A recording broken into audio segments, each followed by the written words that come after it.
다 같이 기도하시겠습니다. 하나님 아버지 감사합니다. 주님, 우리가 이렇게 주의 말씀을 사모하고 또 주의 말씀을 나눌 수 있도록 은혜 베풀어 주신 것 정말 감사합니다. 하나님, 우리가 하나님의 말씀을 나눌 때에 주님의 그 마음을 깨달아 알게 하시고 주의 말씀대로 살아가노라 결단할 수 있는 우리가 되어질 수 있도록 주님 역사하여 주시옵소서. 우리의 삶의 영역 속에서 말씀의 열매를 맺어가며 살아가는 주의 자녀들, 주님의 제자들 되어질 수 있도록 주여 함께하여 주시옵소서. 은혜 주심을 믿습니다. 예수 그리스도의 이름으로 기도합니다. 아멘. 이 시간에 우리 함께 보실 말씀은 요한복음 13장 34절에서 35절까지의 말씀입니다. 요한복음 13장 34절에서 35절까지의 말씀, 제가 가진 성경으로 신약 171쪽에 있습니다. 제가 봉독하겠습니다. 새 계명을 너희에게 주노니 서로 사랑하라. 내가 너희를 사랑한 것 같이 너희도 서로 사랑하라. 너희가 서로 사랑하면 이로써 모든 사람이 너희가 내 제자인 줄 알리라. 아멘. 성도님들, 포도원에 가 보셨습니까? 포도원에 가면 포도나무가 잘 자라게 하기 위해서 여러 기둥들이 세워져 있고 그 기둥과 기둥을 엮어 놓은 많은 줄들이 있습니다. 그물처럼 이렇게 엮여져 있는데요. 그럼 포도나무가 그 기둥과 그 그물을 타고 올라가서 자라게 되는 것입니다.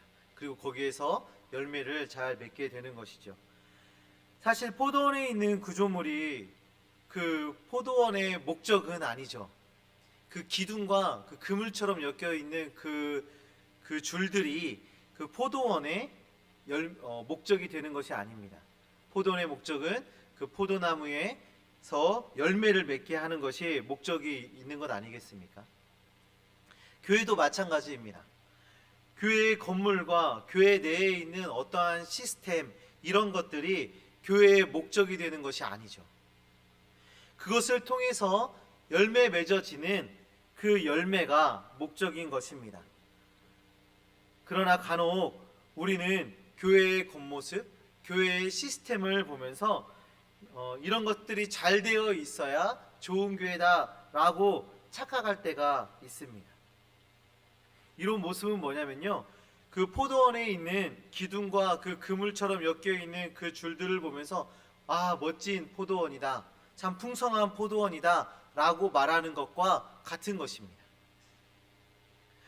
포도원이 아름답고 좋은 포도원이 되는 것은 그 구조물들을 타고 올라가서 건강하고 튼실한 맛있는 열매를 맺어야 그것이 풍성하고 아름다운 포도원이 되는 것인데 말이죠. 오늘 우리가 읽은 이 본문의 말씀은 우리가 이 교회 구조와 교회의 시스템 등을 통해서 우리가 이루어야 하는 그 열매에 대해서 말해주고 있습니다. 이 말씀을 통해 열매 맺기를 다짐하는 시간이 되어지시기를 간절히 소망합니다. 오늘 본문의 소제목을 보시면 새 계명이라고 나와 있습니다. 그리고 우리가 읽은 이 34절의 말씀에도 보시면 주님이 우리에게 새 계명을 너희에게 주노니 라고 말씀하고 계시는데요. 우리 주님께서 주시는 이 새 계명은 무엇일까요? 주님이 우리에게 주시겠다 말씀하시는 이 새 계명, 그것은 바로 서로 사랑하라 입니다. 사실 새로운 계명을 주신다고 했을 때 굉장히 궁금하고 기대에 찬 모습으로 그 새 계명을 기다리고 계셨을 거예요. 주님께서 내가 너희에게 새 계명을 주노니 라고 했을 때는 과연 주님이 우리에게 주시는 새 계명은 무엇일까 하면서 기대하는 마음으로 기다리고 있었을 텐데, 우리 주님께서 주시는 그 새 계명, 서로 사랑하라 라고 말씀하고 계십니다. 약간 김이 빠질 수 있는 말씀인데요. 왜냐하면 이 서로 사랑하라는 말씀이 새로운 말씀입니까? 새로운 계명인가요? 이 말씀이 주어지는 그 당시에도 또 지금 우리에게도 결코 생소한 말씀이 아닙니다. 구약 때부터 계속해서 말씀하고 계신 계명, 그 하나님의 계명, 그것이 이웃을 사랑하라 그 말씀 아니겠습니까? 우리가 십계명의 말씀을 두 가지로 요약을 하면 하나님 사랑과 이웃 사랑이라고 말하고 있는데 이것은 구약 시대에 이미 주어진 말씀 아니겠어요? 요한도 스스로 요한 1서, 요한 2서의 말씀들을 통해서 이 계명은 결코 새로운 것이 아니다 말하고 있습니다. 이웃을 사랑하는 것, 서로 사랑하는 것은 이미 이전에 우리에게 주어진 말씀이고 계명이다라고 말하고 있어요. 그런데 우리 주님 왜 이 말씀이 새 계명이다, 새로운 말씀이다라고 말하고 계시는 것일까요? 이 서로 사랑하라 라는 말씀이 새로운 계명이 되는 조건이 있는데 그것은 바로 내가 너희를 사랑한 것 같이입니다. 서로 사랑하는 사랑의 기준이 바로 우리 주님께서 우리를 사랑하시는 것 같이라는 것이죠. 요한복음 13장의 시작의 말씀을 보시면 유월절에 제자들의 발을 씻기시는 주님의 모습이 나오고 있는데 그 1절의 말씀을 보면 이런 말씀이 나옵니다. 1절의 말씀 다 같이 보겠습니다. 유월절 전에 예수께서 자기가 세상을 떠나 아버지께로 돌아가실 때가 이른 줄 아시고 세상에 있는 자기 사람들을 사랑하시되 끝까지 사랑하시니라. 아멘. 우리 주님께서 보여주고 계신 그 사랑이 어떻게 사랑하는 사랑이라고 말씀하고 있습니까? 끝까지 사랑하는 사랑. 끝까지 사랑하는 사랑이다 말씀하고 계십니다. 우리 주님께서 우리를 사랑하셔서 보여주신 사랑은 끝까지 사랑하는 사랑, 즉 생명을 내어주시기까지 사랑해 주신 그 사랑이다 말하고 있는 것이죠. 예수님을 부인하고 자신의 안전을 위해서 우리 주님을 다 떠나버린 그 제자들까지도 생명을 다해 사랑해 주신 그 사랑을 이야기하고 계신 겁니다. 그 사랑의 주님께서 우리에게 말씀하고 계시는 것입니다. 너희도 서로 사랑하라. 자신을 사랑하는 것보다 더 사랑하라 말씀하고 계신 것입니다. 우리가 이 교회 안에는 참 다양한 사람들이 있어요. 어떤 사람은 그 외향적인 사람도 있고 어떤 사람은 그 내향적인 사람도 있는데 그 외향적인 것에 외향성의 지표의 저 끝에 서 있는 사람들이 있습니다. 이 사람들은 누군가를 만나고 교제하고 자기를 공개하고 누군가에 공감해주고 하는 일에 대해서 어려움을 겪질 않아요. 그런데 소극적인 사람들, 내향적인 사람들은 이 교회를 나오는 것조차도 어려워하는 사람들도 있습니다.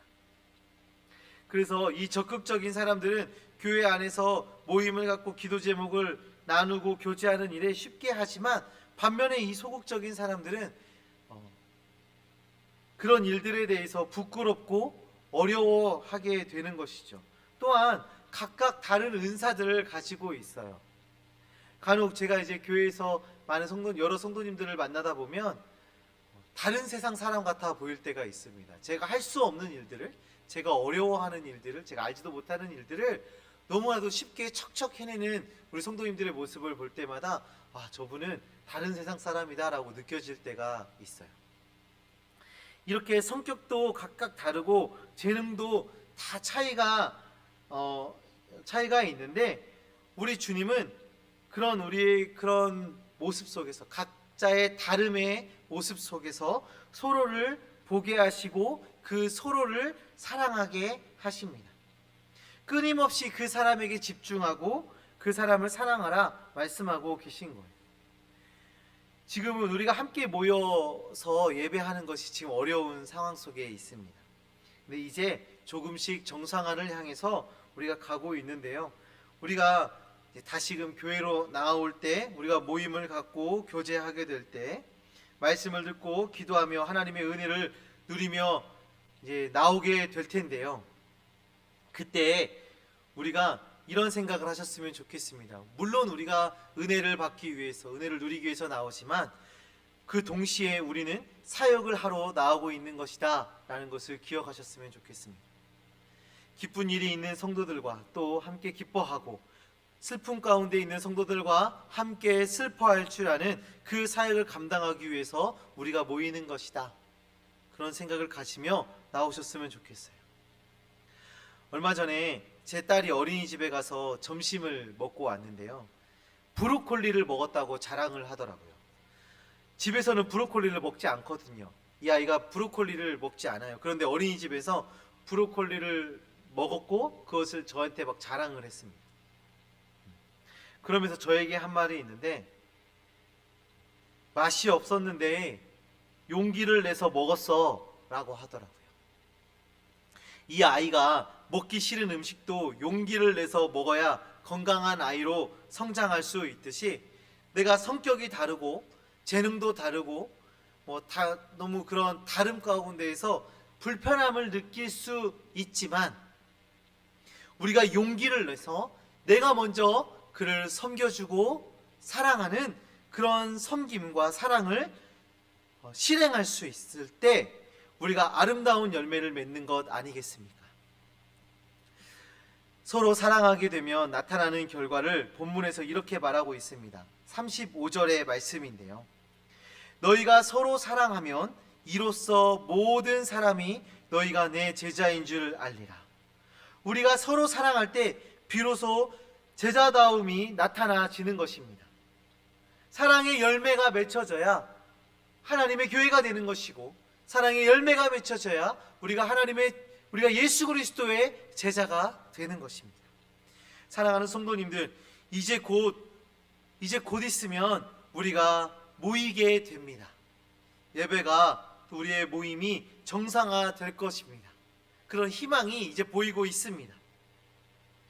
우리가 모여지는 그날을 위해서 우리가 한 가지 다짐하고 결단하셨으면 좋겠는데요. 내가 한 사람과 안부를 묻는 것입니다. 그리고 기도 제목을 나누는 것입니다.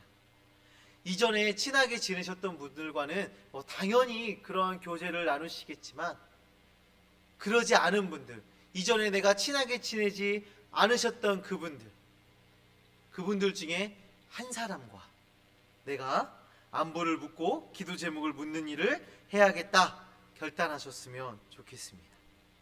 이런 작은 움직임이 쌓이고 쌓여서 사랑의 열매가 가득 맺히는 우리 새순교회, 주님의 제자 되시기를 간절히 소망합니다. 저 세상에 아름다운 교회의 모습을 보이시는, 아름다운 주의 제자의 모습을 보이시는 우리 새순교회와 우리 성도님들 되어지시기를 간절히 소망합니다. 기도하겠습니다. 하나님 아버지, 감사합니다.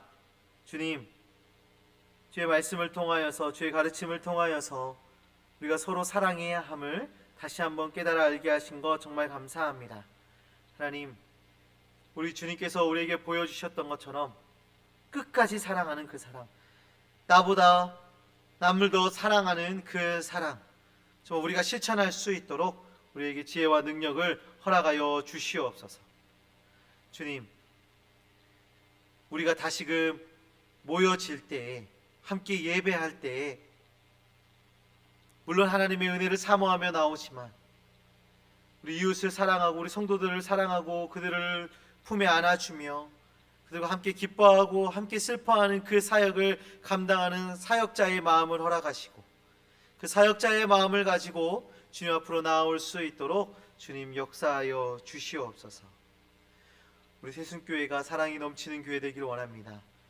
저 세상에 아름다운 열매를 보여주는, 사랑의 열매를 보여주는 교회 되어지기를 원합니다. 주여 역사하여 주시옵소서. 이 모든 것 다 이루신 줄 믿사오며 예수 그리스도의 이름으로 기도합니다. 아멘.